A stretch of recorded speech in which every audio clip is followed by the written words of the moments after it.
Hello everyone, welcome back to my channel. कैसे हैं आप सब? आई होप आप सब अच्छे होंगे। आज हम डिस्कस करने वाले हैं फेरिंग्स के बारे में, जिसको हम थ्रोट भी कहते हैं। तो चलिए स्टार्ट करते हैं।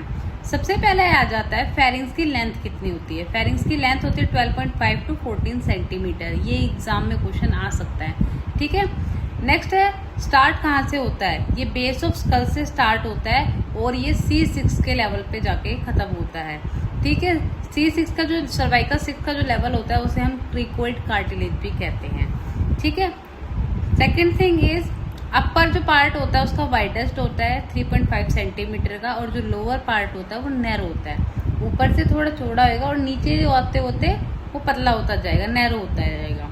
अब इसकी होती है 3 डिविजन्स, नेजोफेरिंग्स, ओरोफेरिंग्स एंड लेरेंजोफेरिंग्स। इसको हम एक एक करके डिस्कस करते हैं। सबसे पहले आ जाता है नेजोफेरिंग्स। नेजोफेरिंग्स क्या है? पोस्टीरियर नेज से स्टार्ट होता है और सॉफ्ट पैलेट तक जाता है, ठीक है। इसके अंदर एक इम्पोर्टेंट क्वेश्चन आता है, ईस्टर्न ट्यूब आपने सुना होगा। ये स्टार्ट होती है मिडल ईयर से और कहाँ तक? नेजोफेरिंग्स तक, ठीक है। इसकी जो टोटल लॉन्ग लेंथ जो होती है उसकी 4 सेंटीमीटर होती है। और इसका जो फंक्शन होता है, इसका फंक्शन क्या होता है ईस्टर्न ट्यूब का? मेंटेन करना इक्विलिब्रियम को, यानी कि बैलेंस को, कहाँ पे? ईयर के अंदर। अब बात करते हैं नेजोफेरिंग्स बना किसका होता है। इसकी जो लाइन होती है वो किसकी बनी होती है? लाइनिंग ये होती है स्यूडो स्ट्रेटिफाइड कोलुमिनर एपिथेलियम की, ठीक है। अब बात करते हैं ओरोफेरिंग्स की। ओरोफेरिंग्स कहाँ से स्टार्ट होता है? सॉफ्ट पैलेट से स्टार्ट होएगा हायोइड बोन तक। जो नेजोफेरिंग्स था वो सॉफ्ट पैलेट पे खत्म हो रहा था। ओरोफेरिंग्स सॉफ्ट पैलेट से स्टार्ट होएगा, हायोइड बोन तक जाएगा।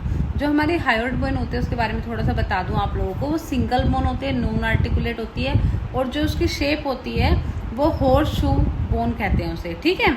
अब बात करते हैं इसका काम क्या होता है ओजोफेरिंग्स का। ये क्या है? Serve as passage way of food और एयर। फूड और एयर वे दोनों का है पैसेज है ये, ठीक है। और ये इसकी जो लाइनिंग होती है वो किसकी बनी होती है? ये होती है non keratinized squamous stratified epithelial की, ठीक है।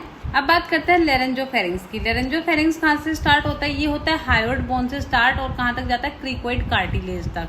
क्रिकोइड कार्टिलेज मैंने अभी बताया था, C6 जो हमारी सर्वाइकल 6 होती है वहां तक होता है, ठीक है। ये क्या है? Point where common pathway. ये वो पॉइंट है जो जहाँ पे कॉमन पाथवे होता है, जहाँ पे डिवाइड होता है लेरिंग्स और ईसोफेजिस। लेरिंग्स और ईसोफेजिस दोनों डिवाइड होते हैं, ठीक है। इसकी जो लाइनिंग बनी होती है वो बनी होती है स्क्वैमस स्ट्रेटिफाइड एपिथेलियम की। यहाँ पे एक क्वेश्चन आता है जो मैंने लिखा हुआ है, which is most preferable route of suction.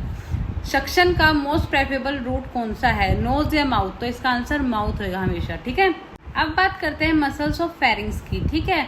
ये क्या करती है? मसल्स क्या करते हैं? कॉन्ट्रैक्ट करते हैं। जो भी हम खाना खाते हैं ना उसको कॉन्ट्रैक्ट करेगी, नीचे की तरफ पुश करेगी ताकि जो फूड है हमारा वो ईसोफेगस में चला जाए। इसके अंदर भी 2 लेयर्स होती हैं, ठीक है। मस्कुलर लेयर होती है, पहली होती है आउटर सर्कुलर लेयर और दूसरी होती है इनर लॉन्गिट्यूडनल लेयर। इसके अंदर भी जैसे आउटर लेयर है, आउटर लेयर क्या होती है? इन्वर्टेड होती है वेगस नर्व की, और जो वेगस नर्व होती है वो सबसे बड़ी नर्व होती है। ये चीज याद रखना, ठीक है। इसके अंदर कौन काम करते हैं? क्रेनियल नर्व 10 काम करती है हमारी। और जो इनर लॉन्गिट्यूडनल लेयर है इसके अंदर क्या है? स्टेफाइलोफ्रेगस है। जो इसके अंदर क्या होता है? From styloid process of temporal bone. Styloid process जो होता है टेम्पोरल बोन में से लेके फेरिंग्स तक, ये किसके थ्रू काम करती है? ग्लैसोफेरेंजियल नर्व के थ्रू काम करती है। और इसके अंदर काम करते हैं हमारी क्रेनियल नर्व 9, ठीक है।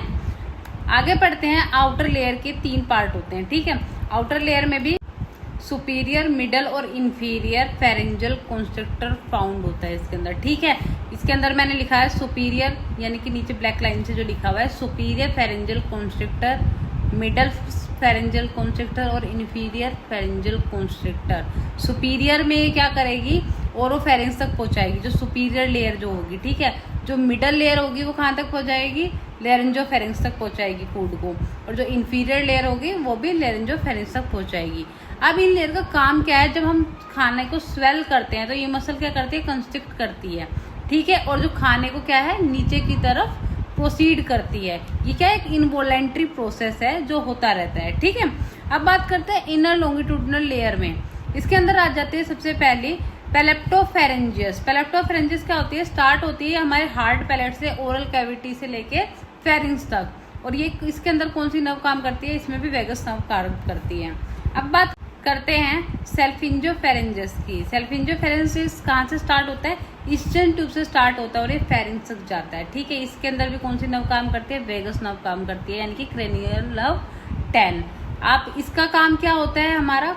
ड्यूरिंग स्वेलिंग, जब हम खाना खाएंगे ये मसल्स क्या करती है? खाने को शॉर्टन कर देती हैं और वाइडन फेरिंक्स तक पहुंचाती है। ठीक है, इनकी ब्लड सप्लाई कौन करता है? मेन इंपॉर्टेंट थिंग, जो आर्टीरियल सप्लाई होती है इसके अंदर, और इसके अंदर भी ब्रांचेस होती हैं। किसकी ब्रांचेस होती है? एक्सटर्नल कैरोटिड आर्टरी की ब्रांचेस होती हैं, जैसे कि असेंडिंग फेरेंजियल हो गया, लिंगुअल हो गया जो टंग के बिहाइंड में होती है, फेशियल आर्टरीज होगी, हमारी मैक्सिलरी आर्टरी होती है, ये सारी क्या करती हैं? ब्लड सप्लाई करती हैं। अब बात करते हैं, इसके अंदर मैंने लिखा है वीनस ड्रेनेज। वीनस ड्रेनेज में क्या होगा?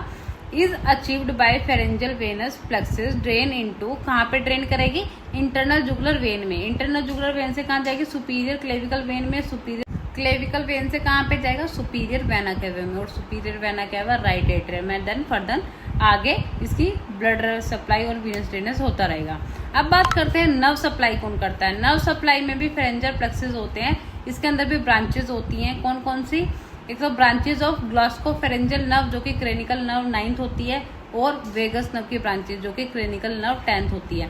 इसके अंदर मेनली जो कौन सी काम कर रही है? क्रेनिकल नर्व कौन सी कर रही है? क्रेनिकल नर्व 9th और क्रेनिकल नर्व 10th, ये याद रखना। अब आ जाता है सेंसरी के अंदर भी कौन कौन से काम करते हैं। नेसोफेरिंग्स के अंदर मैक्सिलरी नर्व काम करती है, ओरोफेरिंग्स के अंदर ग्लास्कोफेरेंजियल नर्व काम करती है, और लेरेंजोफेरिंग्स के अंदर वेगस नर्व काम करती है। यहाँ पे मैंने एक नोट लिखा है, जितनी भी मसल्स होती है फेरिंग्स की, उसके अंदर काम करेंगी कौन सी? वेगस नर्व जो कि क्रेनिकल नर्व 10th है। और जो स्टाइलोफेरिंग्स होता है हमारा, स्टाइलोफेरिंग्स होता है, उसके अंदर कौन सी करते हैं? ग्लास्कोफेरेंजियल नर्व काम करते हैं जो कि क्रेनिकल नर्व 9 होती है।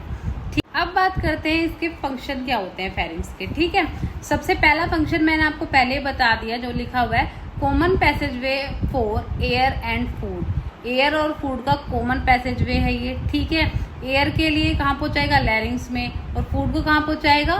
ईसोफेजिक्स में। दूसरा है हेरिंग में काम करता है। हेरिंग में कैसे? नेजोफेरिंग्स है, नेजोफेरिंग्स से कहाँ पे जाएगा? Eastern tube. ईस्टर्न ट्यूब में से कहाँ से जाएगा? ईस्टर्न ट्यूब का भी मैंने आपको फंक्शन भी बताया था। ये क्या करेगा? बैलेंस करता है और मेंटेन करता है एयर को, कहाँ पे? मिडल ईयर में। ठीक है, थर्ड वन है हमारा प्रोटेक्शन, प्रोटेक्शन करेगा। And fourth one is speech, speech में भी काम करता है। ये क्या करता है? एक्ट करता है रेजोनेटिंग चैम्बर की तरह, और जो साउंड को असेंडिंग की तरफ लेके आता है, लैरिंग्स की तरफ लेके आता है, तो ये स्पीच में भी काम करता है। तो ये थे कुछ function of pharynx. I hope आपको एक क्लास अच्छे से समझ में आई होगी। नेक्स्ट हम आगे पढ़ेंगे लैरिंग्स क्या होता है। ठीक है, उसके बाद alveoli, bronchi, step by step हम आगे बढ़ेंगे।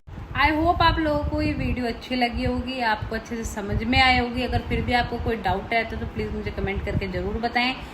और अगर आपको इस वीडियो के नोट्स चाहिए तो प्लीज़ मुझे उसके लिए भी कमेंट कीजिए, मैं PDF अटैच कर दूंगी। लाइक, शेयर एंड सब्सक्राइब करना ना भूलें। Thank you so much guys.